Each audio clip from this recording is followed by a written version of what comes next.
Good afternoon to all our listeners and viewers of the NDC Heartbeat podcast. We're happy to be with you once again on another beautiful Sunday afternoon. What a glory, what a glory. Here we were just a few days ago talking about heavy rains, possibility of rainstorm, etc. And the good Lord intervened and gave us a great day, great evening, Friday, to have brought to you, the people of Grenada, the National Day of Prayer and Candlelight Vigil. What a blessing it was. And something strange happened there, which I'll share with you later on. But as for now, let me take this opportunity to welcome all those of you who have joined us on WeFM, Vibes FM, Spice Capital Radio, and indeed those who are on the NDC Facebook page. For today's program, we will have an interesting guest. This is the Honorable Prime Minister and political leader of Grenada, the Deacon Mitchell. He'll be joining us shortly, and we'll just take a short break and get right back to you in a moment. Sunday, June 25th. It's another first from the NDC. The National Democratic Congress 1 year celebration, and we're doing it for you, the people. It's a $150,000 bingo. Oh my God. That is for them yellow people and them. It's for every citizen, any religion, any class. Sunday, June 25th at the National Stadium from 5 p.m. Tickets $60 for one, $100 for two. Feature addresses, entertainment from Solid the Band and top local acts. Come play bingo with your Prime Minister and MPs. NDC 1 year celebration bingo. Sunday, June 25th at the National Stadium. $150,000 in cash and prizes. And remember, this money has no color. Listeners and viewers of the NDC Heartbeat podcast, we want to let you know that while we wait on Prime Minister Deacon Mitchell, who will be joining us very shortly, I want to share with you this most unusual situation which occurred at the Lasages playing field on Friday evening. As you know, this was dubbed the National Day of Prayer and Candlelight Vigil. And somewhere about midway during the event, a young man had what I consider to be, and of course most consider to be, a spiritual attack. And the pastors and others really did a fantastic job of praying. Serious prayers were unleashed upon this young man. As though he had epilepsy or some form of medical condition.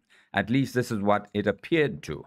But with the heavy prayers bestowed upon him, with his groaning and moaning and all his physical antics, it was almost a very scary moment to most who never experienced what exorcism could be. So there was just so much prayers, and the presence of God was there. And whatever happened to this young man, he eventually was relieved of whatever attack that was coming upon him. And later on, Senator Lacrette also prayed upon him. It was a moment to behold, and was a great gathering. Most persons were making the statement, Grenada needs this kind of prayers in just about every constituency to break the stronghold of evil upon this nation, to break the stronghold of disunity, to break this stronghold that has been placed upon this nation, and to bring about peace and tranquility and transformation. So this is something that the National Democratic Congress Party is giving serious consideration to, because it was a great moment out at Lasages playing field, and you could feel the spirit moving that Friday night in Lasages, which gave chills to just about everyone who was there. And that young man, I'm sure today he is delivered, and that he is continuing to praise God. And certainly the prayer warriors who were there they were blessed, and they continue to be blessed in order to provide that kind of service to individuals who suffer from these spiritual attacks.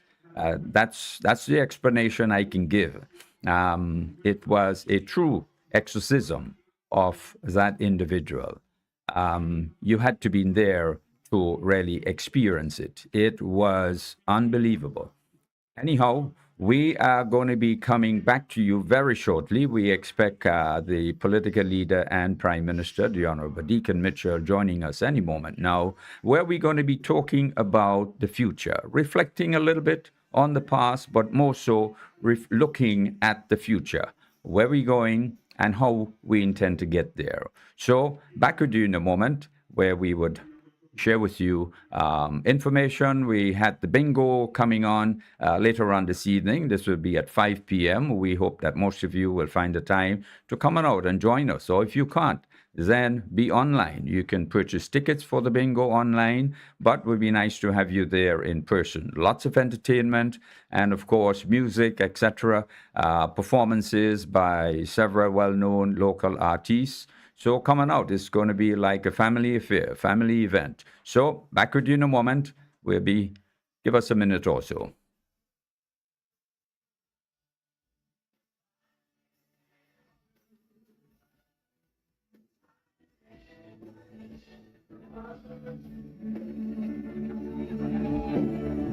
Young man, what's the name?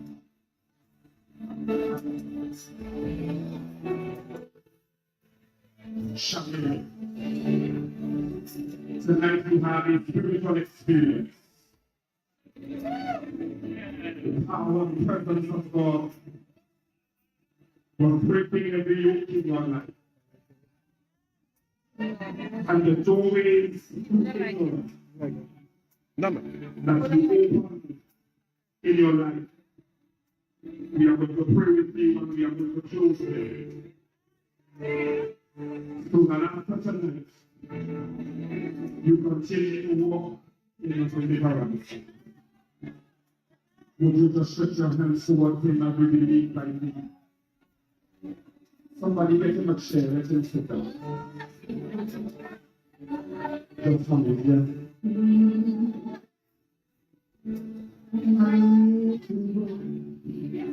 If this is the reason why we have to have the candlelight vision tonight next week.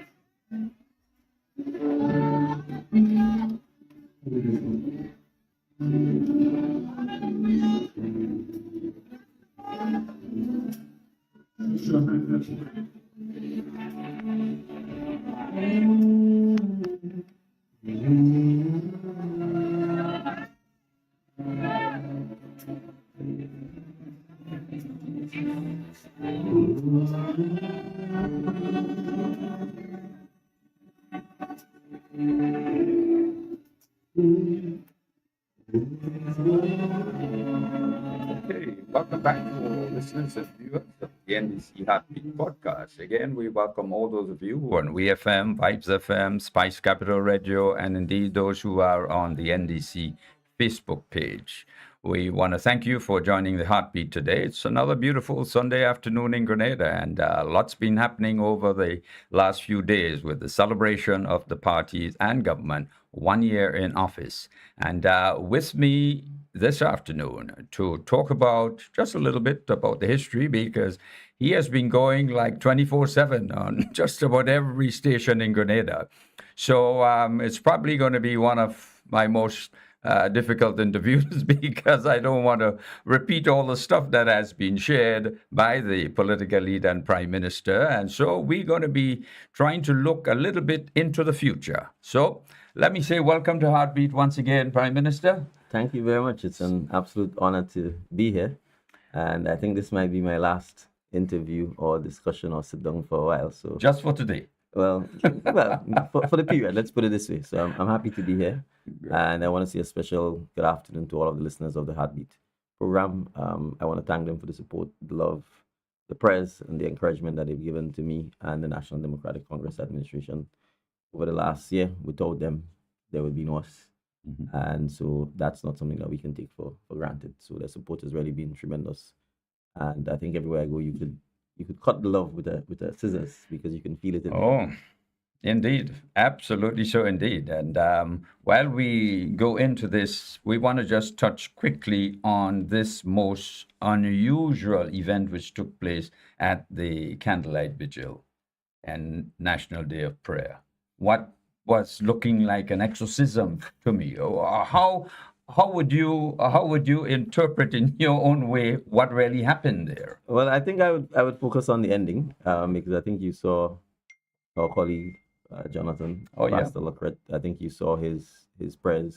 You saw his approach to the young man. I think you saw the love, the spirituality, and how it ended. And that for me is the key takeaway. And I'm not sure if many people heard it, but he indicated to the young man that if he needed a mentor, that he was prepared to be that. So I think that's crucial. And for a lot of young men, that's one of the things that's lacking: mentorship. Yep. And spiritual mentorship as well. So I'm very happy that Pastor Lacret, as I would call him, did what he did.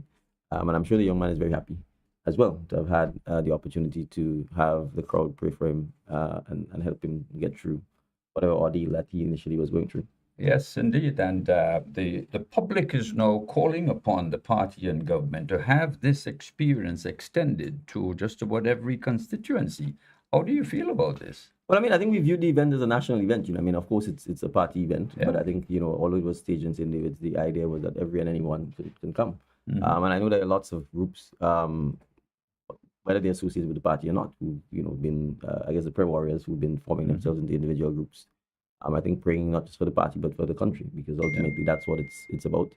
So certainly, I think as we go on a parish or constituency level, persons can continue to have vigils, prayer sessions, anything that we can do to just help with the nation's spirituality. Yes, indeed, absolutely. Well, this was phenomenal, and people are really giving great support to the party and acknowledging the fact that the presence of God is leading and guiding the NDC government in office. And with this, then you ought not to fear because any possibility of any sort of evil shall be put down by the Spirit that leads us all. But Prime Minister, you seem to have been, I don't know, it's like a special rating which the people of Grenada has put upon you. Little kids are just gravitating to you wherever you go. Adults, just about the population. What do you think is responsible for this? That's a good question. And so that requires me to perhaps do some self-assessment, and that's always a difficult thing. I think for me, I just try to be myself, right? I am not here to pretend. I'm not here to fake it. I think people, I believe, see that. I think too often people have been faced with politicians who act. It's like a stage, and you go on and you act, and then you come off stage, and you're someone different. With me, what you see is what you get. So it's either you like it or you don't. I appreciate not everybody may like it, but I think people appreciate the fact that they can speak to me. I can speak with them just about any issue, any subject. I appreciate that, you can't always help, but you can certainly give a listening ear. And oftentimes it doesn't take that much out of us to just listen to someone or to spend 5 minutes with them or to hear what their issues are. Or as I said, to let them take the picture if that's what they want, and to give them a hug. What does it take out of me to give someone a hug if that's what they want, and if that would make them feel good? So I think people recognize that. And from that perspective, I think hence the reason why they may gravitate towards me. But I think in terms of the kids in particular, it's important for me to inspire them. Because I think one of the things that we need to make people recognize is that some of the greatest achievers in the world were not born into wealthy or special families. They didn't have any special advantages in life. They basically came ordinary men and women who worked hard, who exploited whatever gifts or talents they have. And they're the ones who usually change and inspire the world. I mean, oftentimes, if you're born into wealth, there's nothing for you to do other than perhaps spend the money and enjoy it. So the inspiration, I think, for average citizens has to be that you can change your life. You can change your family's life, and you can change Grenada's life by extension. And if we look at all of the people who've done well, whatever field of endeavor in Grenada, you would see that they are ordinary people just like me and you. And so it's important for us to send that message to our kids so that they don't despair about the physical circumstances they may find themselves growing up in, or the lack of means, and to just let them know that if they work hard, if they take a long-term view, they can achieve incredible things. And oftentimes when the success comes, it comes as an avalanche, and you don't even realize realize it. So it's important, I think, for young people in particular to be inspired and to be encouraged to work hard. All right. Now, are you someone who would rate yourself harshly or hard, or are you Yeah, easy at rating? I'm a harsh critic. You are a harsh I'm a critic harsh of critic yourself. of myself. You would very rarely hear me saying something went well that I did. I tend to always look at how I can improve. And I'm being honest. I mean, I know that the feedback from a lot of people have been that this year has been a phenomenal year. But for me, I'm more concerned with the future and the fact that there's just so much work to be done. So sometimes, I may not be a good partner to lime or celebrate with, because instead of celebrating the success, I'd be like, right, let's move to next. And people be like, well, at least take 10 minutes to celebrate and your accomplishments. But I think because there's so much work to be done, because I feel we have a unique opportunity. Right. I obviously don't want to squander that. And for me, therefore, focusing on some of the big issues that we need to tackle as a nation is really the key. That's great, because at your last sitting of Parliament on the 20th of June, you made a rather eloquent presentation with respect to education and the new vision that you have and the universal aspect of education that your government is introducing. You care to explain this a little bit so that the average man can understand the importance of this vision? Yes. Thank you for that question. I think we have to understand that most people who have good jobs or who own businesses do so because they either acquired some knowledge or some skill that allows them to do it. Right? A business doesn't just fall from the sky and you get it. You don't get a good job that pays you good money just because it happens. You have to acquire some knowledge or skill. And I'm saying the education system, to my mind, outside of obviously imparting values, discipline, behavior patterns, young people, must impart and expose them to skills that allow them to get better paying jobs, that allows them to take risk, to be curious, to want to be entrepreneurs, to want to be problem solvers. Because if you solve problems with whatever solutions you come with, oftentimes you can sell that and you can scale it up. And I think we have to break away from this mindset of I'm passing time during school in the hope that I then go beg for a job when I finish. Right. And I'm saying, therefore, we also have to sort of, from a values point of view, appreciate all jobs. From the shoemaker or the seamstress or the tailor, we have to appreciate that there is significant economic value in those jobs. Show people how we can create businesses from them, right? And then link that back to the skill set that is taught in schools. Right. So when we just take, if you're a tailor, for example, you have to understand materials. You have to understand the impact of sewing on silk versus cotton versus polyester, that sort of thing. So when you're talking chemistry, that sort of thing, physics, you have to understand that. And if we're not teaching that kind of stuff, then we end up in problems. Let's take construction. There are all kinds of new age materials that are being created now that allows you to construct things faster, more from an assembly line perspective. If we're not teaching those kinds of things in our school, and when you come out in the construction industry, you're way behind. You're 20 years behind. And I'm saying this, I'll give a perfect example. If you go to Spice Basket today, it's been transformed into a call center. Yeah. When you look at the design and the kind of work that is done there, you recognize immediately, right, that if our contractors and so on are not exposed to these things, they're not brought up, they will not be able to do it. And we will continue having to import people to do basic things like putting up lights, tiling, being able to put up kiosks and so on for people to work in and so on. Right. So I'm saying we should not be importing labor to do those things. You have the internet. You have literally what used to be encyclopedias in books, which we had to go in a physical place to look, available to you, right? You have the ability to translate things from Chinese to English, from almost any language to the other. So you could literally teach yourself. And so I'm saying our education system, therefore, has to be, in my view, reimagined to be able to treat with those kinds of things. Because if you don't, then we're wasting time, and we will continue producing hundreds of young men and women who then find themselves frustrated or angry because the education system is not preparing them for the real world that we live in the 21st century. So I'm saying, for instance, the fear where we didn't want our kids to come with devices and so on, right? We have to move past those things. We should be in a position where all kids have an email address, where they understand how you get access to documents via link, etc., etc. They should understand that nobody's printing anything anymore, so that you're able to. But I'm saying you find a situation where you have young men and women in their early 20s and so on, and if you tell them fill forms up online, they're struggling. Because for the last 10, 15 years, instead of embracing the technology, the education system would have been no phones in school, no laptops in school, no this in school, because we are afraid to embrace the change and go with it. So I'm saying if we don't revolutionize or approach to embracing and accepting and using these tools, then we will continue with the challenges we face now. Exactly, because I also heard you made the statement that you feel this anguish in having to sign so many work permits that it really upsets you. It does, because it's skills, it's jobs that really we should be doing.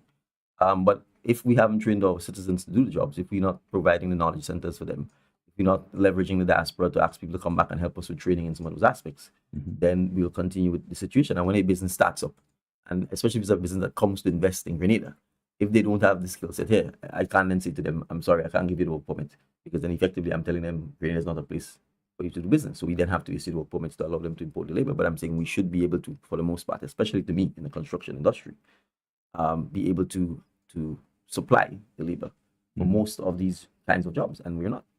Right. You also indicated that local Grenadian history will now be taught in school, something which is really brand new. Why did you push this particular agenda? Why did you see the importance of it? And I assume maybe you yourself did not have this opportunity when you were in primary school. And what is your vision there for young students and the nation? But I think the key thing here is a sense of who we are as a nation. Where we're coming from and where we want to go. People who don't understand or know its history, obviously, they're doomed. Huh? They're doomed. So I think it's important for us, especially in light of our 50th anniversary of independence, to be able to explain, not just to our young people, but to adults as well, the history of Grenada. It's political history, it's economic history, it's social history, it's religious history, or history of slavery, colonialism, genocide, because we have to talk about the fact that the Amerindians were effectively killed. Right? And the settlement, why our trading patterns are the way they are, why or travel is the way it is, right? The connection we've had between the UK, North America, etc. So that people understand those things, and so that we can then shape the future that we want. You see, to some extent, I think a lot of what is happening in Grenada, I call it received wisdom.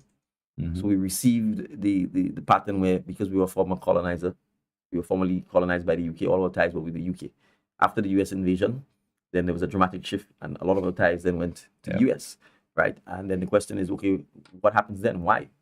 Simple things like basketball. Basketball was never played in Grenada until the American intervention. Exactly. Right? What impact would that have had, for example, on cricket, which obviously would have been the game that that obviously was our pride and joy. So if people don't understand those things, or young people don't understand that your culture could be easily shaped by someone else. What is the impact of having cable television? We didn't have cable television until probably the late 90s. Right? How does that impact our culture? What impact did that have perhaps on Calypso and the Calypso finals and all those things, when had access to TV, 20, 30, 40 channels where you could choose what you want, watch what you want? So if you don't understand those things, what happens is that your sense of culture, your sense of identity, your sense of who you are easily becomes nothing, because there's no particular thing that people can distinguish you by. So I think from a national perspective, a nationalism perspective, a sense of who we are as a people, you have to be able to understand that. And it's not just the political history. In fact, oftentimes the political history might be the most insignificant aspect of it, but our actual day-to-day existence. Why do we do what we do? Why do we cook what we cook? Why do we, for example, we tell our saltfish? How did that happen? Exactly. Right? Sugar. We use a lot of sugar. How did that happen? Why did that happen? That sort of thing. And I think that's where it's important to understand that history. I sense we are now beginning to finally appreciate our own food. And the value in a lot of the things that we have, which we've either just disregarded or not paid attention to. But the question is why? You see, you are what you see. And you do what you see. So when you have, for example, a situation where there's no restriction on American television, and you watch that 24 hours, then of course you want to eat what you see on TV. You want to dress like the people you see on TV. You want to behave like them. Right? And if you don't have any counterbalance, then basically that's what happens. So we continue a situation where our children then would easily want to leave, because they feel that what they see on TV is better or superior to what happens. But if we create our own content, if we have ourselves on TV, if we see ourselves, then we know aspire. Be like that, and we can encourage the next generation of Grenadians to do so. So simple things like producing more television content that shows us changes our behavior, right? And so that's why it's important for us to understand the historical context in which this nation was formed, what we've done over the last 50 years, and how we can improve it and go forward. If we don't have that foundation, then kids will not understand even why do we speak English. Exactly. as opposed to Spanish Mhm. or French. What's the importance of our names and our streets, and what does that signify? And that's the kind of conversation. Why is it we don't have street numbers, street names, and house numbers? Yeah. Those sorts of things. And I think if you're going to build a civilization and a country where people care about the country, you have to teach them the good, the bad, the ugly, the indifferent about what has happened, particularly in the last 50 years, so that we can then avoid some of the pitfalls or mistakes that we've made in the past, and that we can then improve the country going forward. And I think that's one of the key reasons why we need to have this history taught in school, so that even the teachers themselves fully understand our history. Because as you pointed out, Grenadian history was not taught as a subject. In my time, what you would have had would have been at independence time, they teach you a little bit about, independence. Maybe around March 13, they teach you a little bit about the revolution. But there's been no systematic study of the revolution and that's taught in schools. No systematic study of the, colonization period that is taught in schools, specific to Grenada. You just load it in a general Caribbean sense. Yeah, Sort of thing. definitely. Now, while on this, about, I would say just over 2 decades ago, a science and technology park was promoted for our young scientists. And the former prime minister was the science and technology minister, and he was asked by CARICOM to lead that in the region. To date, we do not have that science and technology park, but I know It has to be a central one location, or whether it's a more decentralized approach. So I think the question of the STEM subjects in schools, I think it's something that we need to go back at and really prioritize. And I think if we're able to do that, then it would give us the resources, the human resources that we need to focus then on the question of a science park or technology park, together with partnering with Grenadians in the diaspora who have been successful in that area. And that's the key thing about vision. You see, if you don't have a clear sense of what you're trying to achieve, then it's easy to just get blown all over the place. And then at the end of the day, you look back 5-6 years from now and you've accomplished nothing. So I think the truth is that our ICT department, together with our Ministry of Education and our Ministry of Youth, would have to look at those areas specifically to then see how we can exploit it. As well as how we can even piggyback on some of the existing institutions that we have, whether it's TAMCC, whether it's St. George's University, the University of the West Indies, to be able to address it. Because when you think about science, for example, and we'll go to agriculture, that's one area that can clearly benefit from more research, more technical assistance, more cooperation. And that's the part of what we have to look at. How do we leverage science? How do we leverage research to actually address those areas that we know we have a natural competitive advantage in, that just requires some enhancing with research, et cetera, et cetera. Great.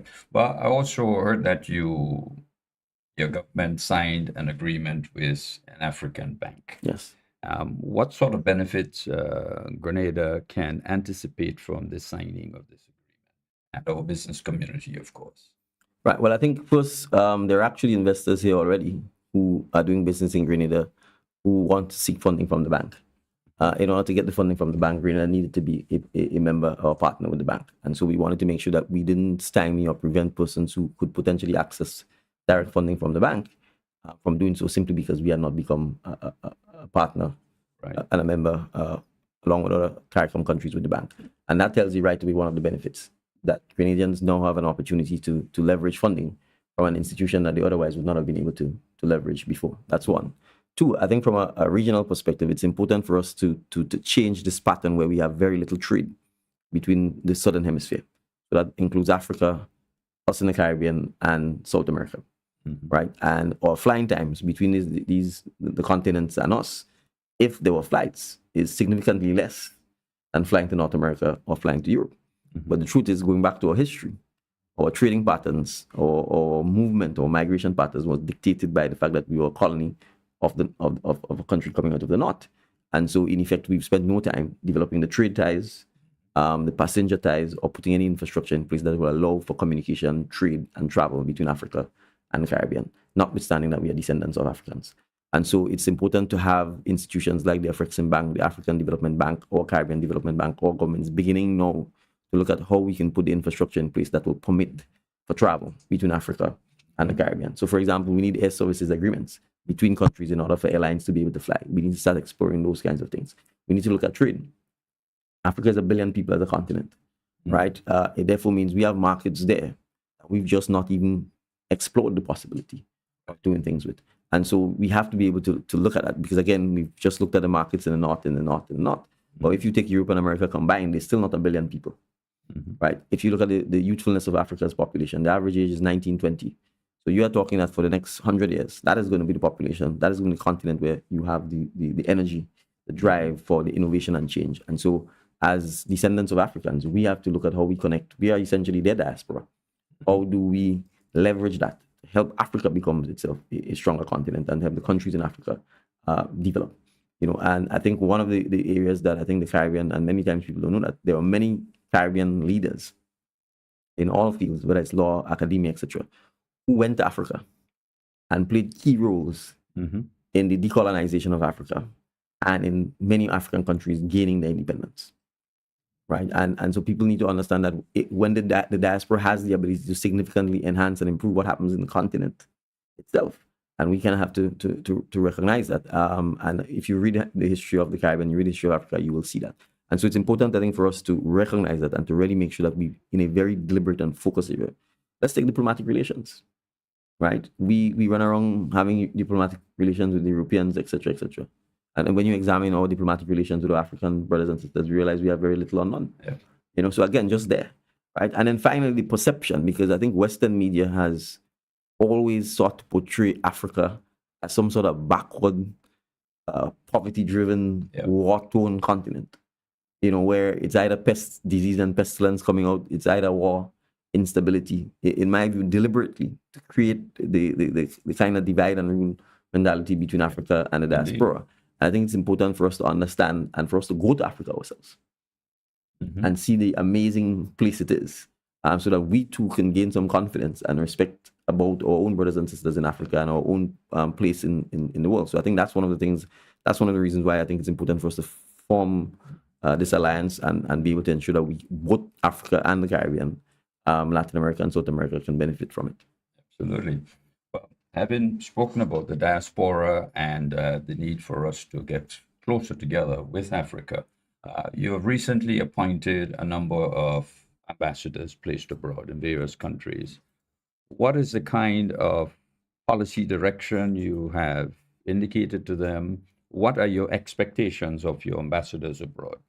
Well, I think our expectations are that, one, they would obviously ensure that we restore the reputation, good name and goodwill of Grenada as a state where you have transparent government, where we want serious investors, we want honest investors, we want investors who want to partner with us.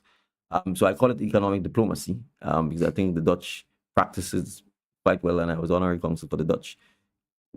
We are not having diplomatic relations for diplomatic relations' sake. We want to be able to exploit and use the relations for the betterment of our people and the improvement of Grenada. And so obviously we understand the need for economic development. We understand the need for getting technical cooperation, getting training, capacity building.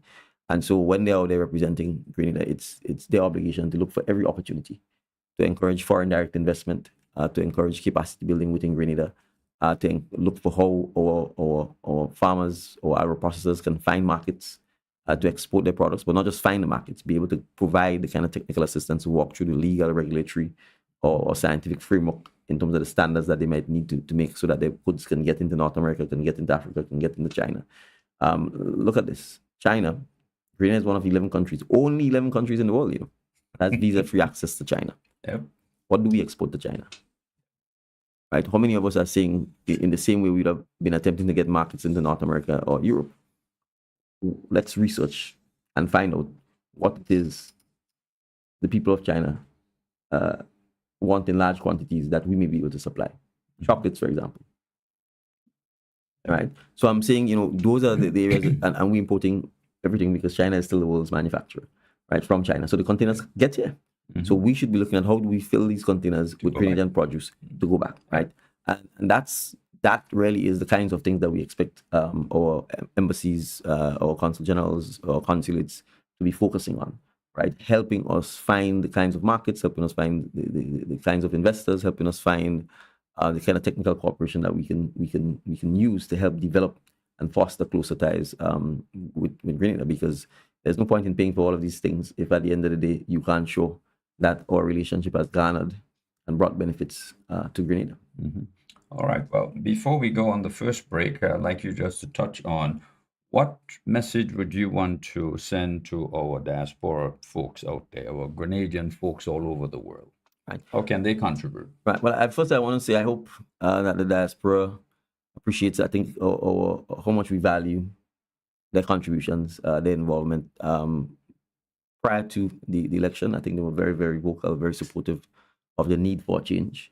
I know many of them, whether it's on social media, whether it's flying into Grenada, whether it's using whatever persuasive tricks they had to convince their friends and family in Grenada to vote for change. I think we felt that palpably. So I certainly want to express my profound gratitude and appreciation to them for doing so, and for the continued support that they've given us during the last year. We certainly, and I've said that early o'clock, want to change the dynamic between Grenada and the diaspora. We view them as the 16th constituency. And so we don't just want them to help by sending money back or sending barrels or sending material assistance. But I think their advice, their counsel, their experience, their technical capacity is something that we value and we welcome. And it's important for us to be receptive of it, because I think oftentimes the diaspora feels that there's a sort of a wall they run into where they're helping, they want to help, they're not even asking to be paid, and oftentimes they run into the roadblocks where we seem unwilling or not receptive to the advice or the suggestions or them even getting involved. So certainly we will do everything we can to prevent that sort of roadblocks from happening and to make sure that we can open the doors and avenues for members in the diaspora to be able to contribute. And we've begun doing so by ensuring that diaspora members had the opportunity to serve on our statutory bodies and state-owned enterprises. So there's several of them who are serving on in these bodies. We have created the Grenada Diaspora Advisory Council, GDAC, where we've created a database. There are two Grenadians who are providing administrative support, Shonda Kado and Abiola Jeremiah, in New York, where basically we can document the diaspora, get them to indicate which areas they're interested in helping or working with, and then seeing how we can get the right connections, whether it's ministerial or in the private sector, so that they can provide assistance to us. One area of particular concern is healthcare, which the diaspora is obviously very keen to get involved and support, because if they come home, they want to ensure that the healthcare system can, in fact, take care of them. So that's one area that they've been providing a lot of support in already, and we'll continue to use and encourage them to continue doing so.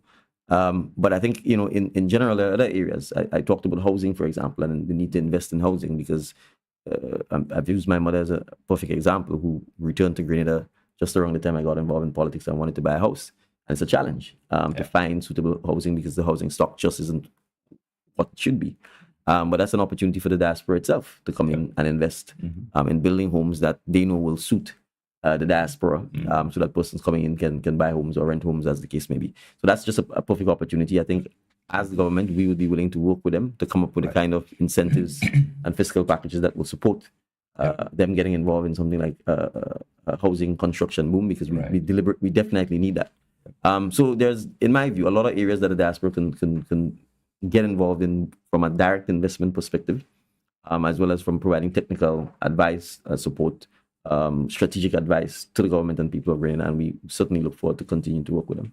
Well, before we take that break, final question on that matter, because the diaspora, they've been asking over the years, when will they be able to exercise a proxy vote during our general election? Right. That requires thought and constitutional change, because you do appreciate that our voting requires you to be here to vote in person. Yep. So you would need, for us to get to a point where you can vote remotely, you need a complete overhaul of the electoral system, and we need a complete overhaul of the law. Because the question then would be, we would have to be prepared to allow voting outside of you being physically present at the polling booths. Now, obviously, for us to be able to do that, we have to ensure that the right in addition to the law, you'd have to have the right kind of technology and secure technology that minimize the risk of voter fraud and that sort of thing. So it's something that we have to look at. It is probably not something that could be done easily. As it stands now, the electoral office does need reform. I think the system by which we get our electoral card, the technology that is there is probably already outdated. Hence the reason why you have people having to re-register. Yeah. Those are issues that we need to address and address quickly, because the nature of electoral politics is that if you try and make changes 2 years before an election, everybody thinks it's driven by your wanting to steal the election and that sort of thing. So we're going to have some bipartisan discussions about what reforms we need in the electoral system, so that we can then consider whether there's an opportunity for us to allow Grenadians to vote without being physically in Grenada. Great. Thank you very much. And when we come back, we want to touch on the hot subject of oil and gas. Where it is, who has it, when can we get it back? Back with you in a moment. Grenadians and Friends of Grenada, the National Democratic Congress Support Group Canada cordially invites you to a gala event with the Prime Minister of Grenada, Carriacou and Piti Martinique, the Honorable Deacon Mitchell, Saturday, July 1st at Bellevue Manor, 8083 Jane Street in Concord, Ontario, with cocktails from 6 p.m. and dinner at 7:30, featuring live entertainment, delegation speakers, and more. Ticket donation is $250. Proceeds go to the establishment of a party resource center in Grenada. Tickets are limited. The Honorable Deacon Mitchell, Saturday, July 1st at Bellevue Manor, 8083 Jane Street in Concord. For tickets and information, please call 647-859-4142 or 647-242-9256. Sunday, June 25th. It's another first from the NDC. The National Democratic Congress 1 year celebration, and we're doing it for you, the people. It's a $150,000 bingo. Oh my God.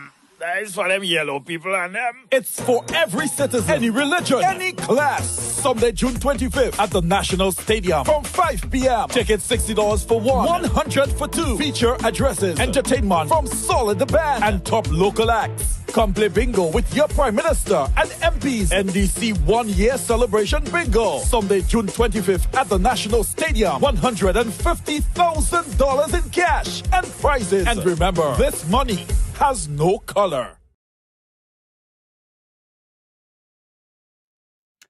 Welcome back to all of you who are listening on WeFM, Vibes FM, Spice Capital Radio, and indeed those who are on the Facebook page.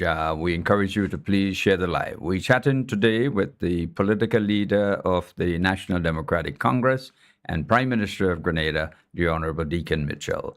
And before we went on the break, I posed this question, which I know many of you would want an answer to. Our oil and gas, where it is, who has it, when can we get it back, and what benefits are we to expect? Thank you for the question, and I know it's a question that I think the public obviously is quite eager to have answered. What I would say at this stage is that we can expect to brief the public, I think, later in the month of July, if not August, on this issue. We have not spoken about it before, obviously, because I think we needed to do our own research and get a clear sense of where we are. We're still doing a lot of that. We're discovering things that we were not briefed on at all, including as recently as last week. We are reviewing some of the documentation to try and get as comprehensive a picture as possible. We are speaking to our partners in the region because, as you know, Trinidad and Tobago has a close link with Grenada, and given the fact that they probably have some of the longest experience in the oil and gas field anywhere in the world, and given the fact that there were certain public announcements pertaining to arrangements between, for example, the National Gas Company of Trinidad and Tobago and GPG, obviously we are trying to get all of the documentation. So I will say this, no file was handed over to us on this issue. And it's probably not surprising. Right? So we've had to, in a sense, embark upon an extensive search to ascertain the kind of documentation that's available, to be able to put us in a position where we can then have the necessary conversations with the relevant persons, including GPG. Again, I don't know how the prior administration conducted business, but instead of a very open and frontal approach, there has been a lot of what I call side approaches, rather than just coming straight to the table and stating their case so that we can then assess how we go forward. But obviously, things will come to a head. And I think once we get to that point where we feel we can speak with some measure of confidence as to what we found, as to our own assessment of it, and as to how we go forward, then we would certainly let the public know. Yeah, this is a rather interesting matter, and the public certainly looks forward with great anticipation for reports on this matter. The other issue, Prime Minister, relates to the validity or the complexity, put it that way, of the arrangement entered into with our lands, the public lands on Grand Anse Beach, where the Radisson Hotel sits. Can you explain to us what went on and what went wrong there? So I will say, again, that's a topic that I think we expect to make some public pronouncements on in the not too distant future.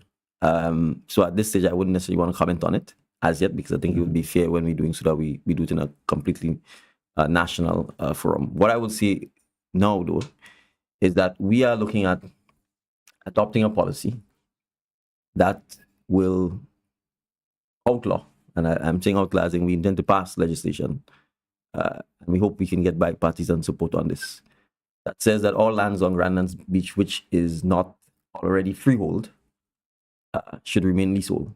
And I'm saying lands that is lands owned by the government and people of Grenada, to ensure that going forward, we give following generations of Grenadians the opportunity to enjoy Grandlands Beach, the opportunity to enjoy the patrimony that we enjoy now by having access to the beach. I think it's critical also to ensure that when we lease those lands to persons, that they perform. That if they don't perform, the lease itself will spell out the consequences of non-performance. Right. So that the government and people can then get another developer, another investor, another businessman who then will perform without having to go through, having to reacquire or nationalize these assets. I think it's very important for people to understand that the beach is our legacy. We have to preserve it for next generation of Grenadians, and we should discourage, as I think our founding father had discouraged, the outright sale of freehold land on Grandlands Beach. And the policy had been that the lands would be leased. Even if the rents were low, it was meant to encourage people to then spend the money in the development of the properties. Right. It will then allow the government to monitor, to receive rent payments, and for us to monitor the performance of the persons with the covenants. If they don't perform, then obviously it becomes easy to terminate the lease, and it gives you the advantage of then being able to release the property to someone else who would actually do. We've had this regrettable situation where the former administration sold via freehold lands on Grandlands Beach. Yes. And it's sad because in some instances, they sold the land in circumstances where the persons they've sold it to cannot, in fact, develop the property, right? Because they simply don't have actual possession of the property. And the Radisson situation is one such situation where the property was sold, the freehold. You had a tenant with a 99-year lease. And our government, who was collecting the rent, chose to transfer the freehold to a third party who collects the rent. And that third party does not have possession of the site. So there's no way they could develop the site because the lessee has a 99-year lease. Yeah, this right? is And that's the kind of thing that blows my mind as to how reckless, in some regards, the former administrations have been in terms of treating with ensuring that you enter into sensible commercial arrangements with people that ensures they do what they say they're going to do. You can monitor their performance.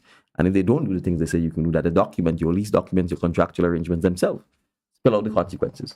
So you don't have to end up in a situation where you then have to buy back stuff that you should never have sold in the first instance. And that's part of what we are facing as a government.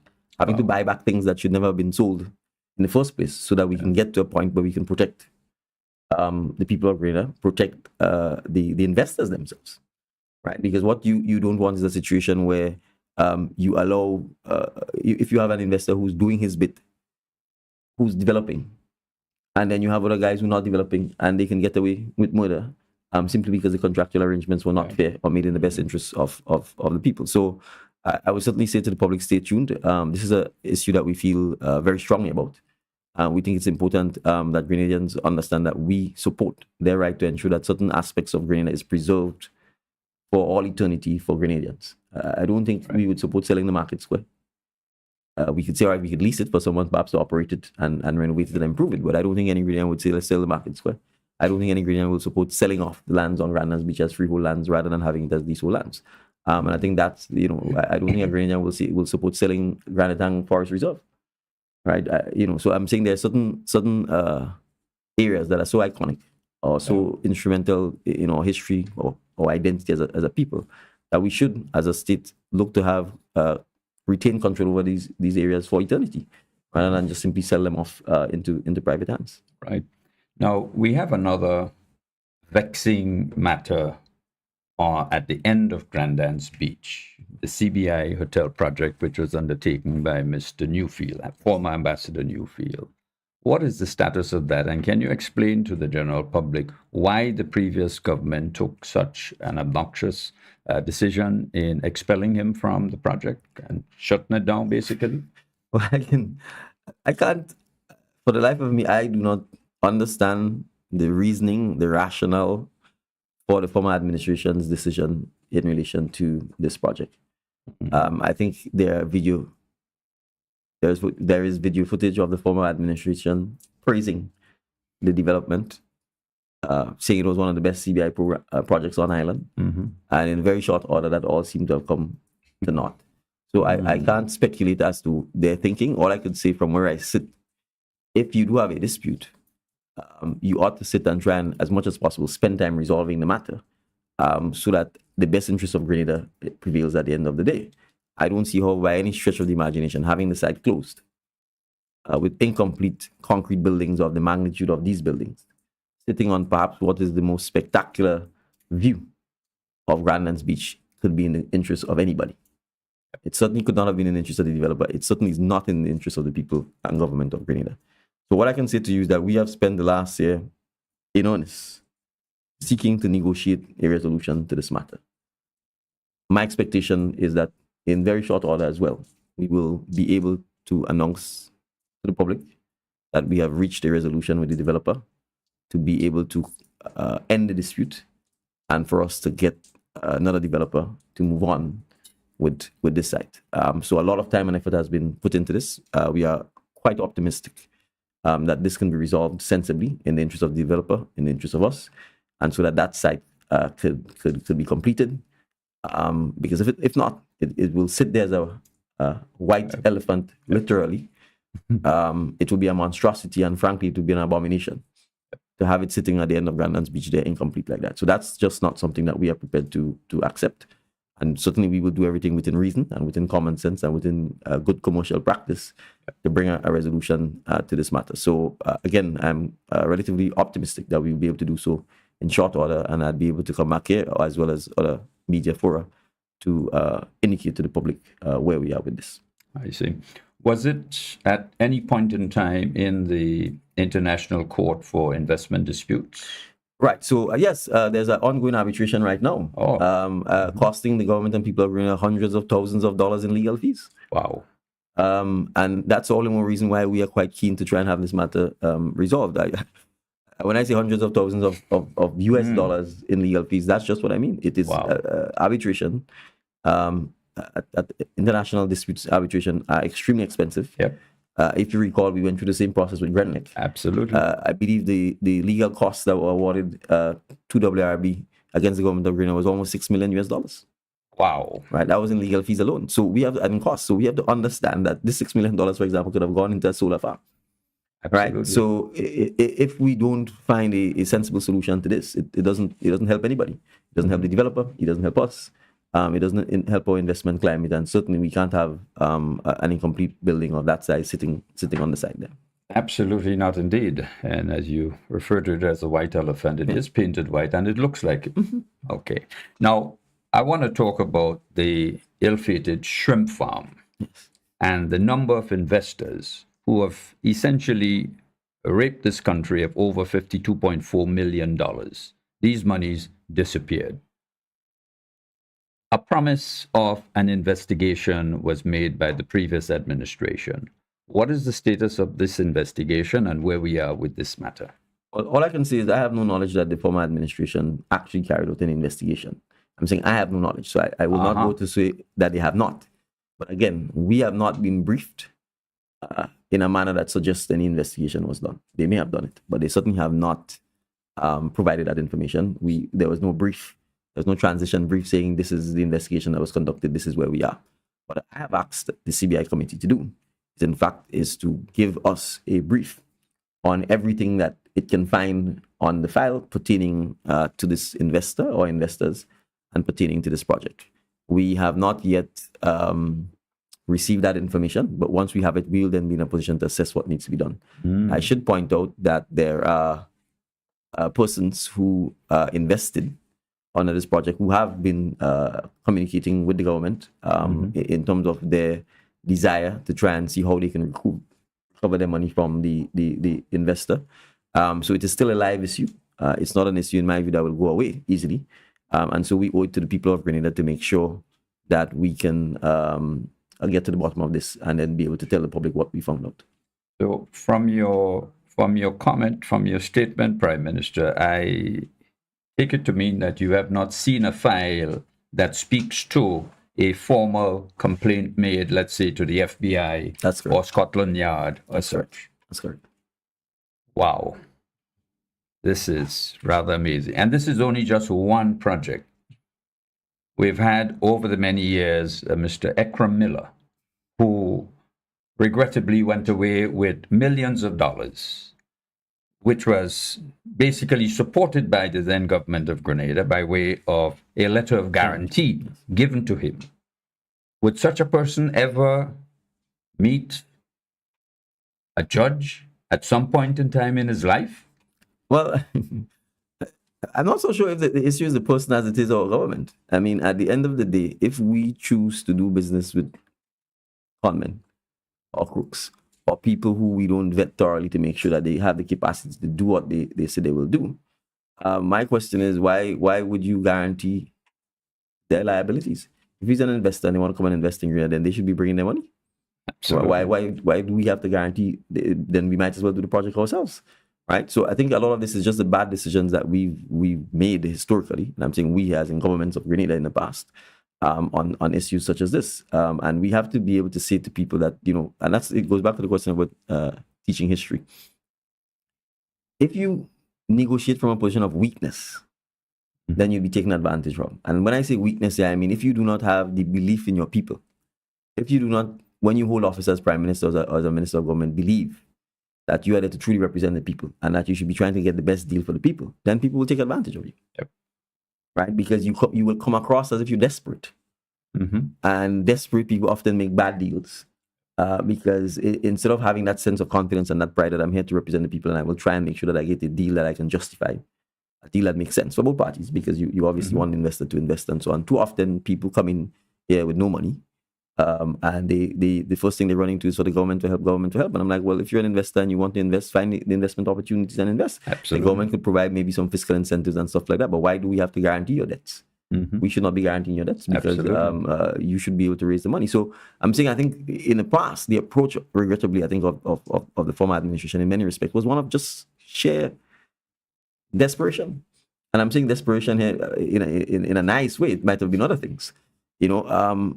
And as a result of that, we would have ended up with guys like Miller and so on, basically taking our money, walking away, and then leaving the taxpayers of Grenada to pay, right? Because all of these debts, which we would have guaranteed, ultimately were part of our debt restructuring that we had to eventually pay back. Has your government ever looked into what has been the quantum associated with all these losses over the years? I mean, in 1 year, no, we have not. But I think even prior to coming into the government, I think we knew there would have been hundreds of millions of dollars. In the various lawsuits and some of the decisions that were made, how they were made, you know, so that's just part and parcel of the wastage that has gone on over the years. Well, I tell you, time has quickly, you know, advanced. And but before we leave, Prime Minister, I'd like to ask you this final question: what would you, or how would you expect the Grenadian public to grade you after you do decide to leave the office of Prime Minister? After some people are saying, give you 20, give you 25 years. How would you like the people to see you and to refer to you after you would have left office, whenever that is? Well, I mean, my hope would be, obviously, we would have to perform. My hope would be that they would view us and view me as a Prime Minister and a government which I led as the one that said it would do things and got them accomplished. I think that's key, because I think if that doesn't happen, then people will again lose faith in the electoral process, lose faith in the political process, lose faith in the democratic process. I think it's important for us to be able to, I mean, you have to aspire, right? You have to set ambitious goals. You also have to be practical and honest with people. But I think, you know, we have to get to a point where, as governments, as statesmen, we deliver for our people. You know, and the delivery is done in a manner that is transparent and seeks the best interest of the majority. You can't please everybody, we know that. But there has to be a genuine desire to make sure that that we in fact achieve the things that are required to get the country to a point where its citizens have a higher standard of living, where they are more confident, where they believe in themselves, where there isn't the kind of wastage that has gone on, where there isn't the kind of corruption or allegations of corruption that have gone on. So I think that's really what I would want for us to be able to achieve over the next decade or so.